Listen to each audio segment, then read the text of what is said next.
আসসালামু আলাইকুম রহমতুল্লাহি ওয়াবারাকাতুহু। আবারও আপনাদের মাঝে নিয়ে আসলাম অলৌকিক ভূতের গল্পটি পাঠিয়েছেন ঢাকা গাজীপুর থেকে সৌরভ ভাই যেভাবে বলেছেন আমি তার কথা মতো বলার চেষ্টা করতেছি। আমার নাম সৌরভ বিশ্বাস। আমি ভূতের গল্প ভালোবাসি ও বিশ্বাস করি। ভূতের একটু ভয়ও পাই। রাত তখন 10টা বাজে। খাওয়া দাওয়া সেরে বিছানায় এসেছি। বিছানাতেই শুয়ে মোবাইল ফেসবুক খুললাম। ফেসবুকের প্রথম ভিডিওতে দেখলাম হরিতলা গ্রামে রহস্যময়ভাবে 4 জন গলাকাটা লাশ পাওয়া গেছে। রাতে খবরটা শুনে কেমন বুক ধক ধক বেড়ে গেল। তারপর মোবাইল বন্ধ করে দিলাম, অতঃপর ঘুমিয়ে পড়লাম। আমি ঘুমিয়ে দেখছি হরিতলা গ্রামের সেই গলাকাটা বাড়িতে এখন আছি। সেখানে আমি দেখতে পেলাম সেই 4টি গলাকাটা মৃতদেহ পড়া। হঠাৎ মৃতদেহগুলো উঠে দাঁড়িয়ে পড়ল।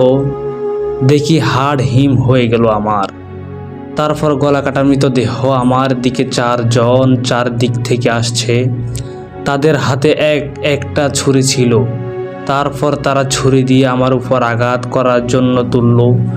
ছুরি দিয়ে আমার উপর আঘাত করতে যাচ্ছে এমন সময় কেউ বলতেছে, এত বেলা হয়ে গেল, এখনো উঠে পড়। তারপর উঠে মাকে দেখলাম, বললাম, মা তুমি?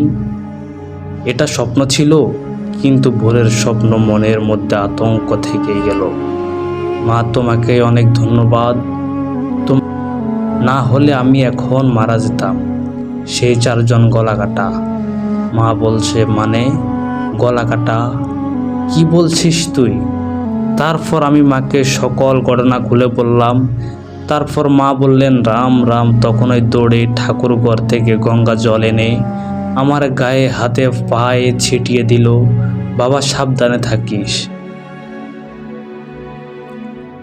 তারপর 11টার সময় আমি আমার বন্ধুদের কাছে ভাবলাম যাব।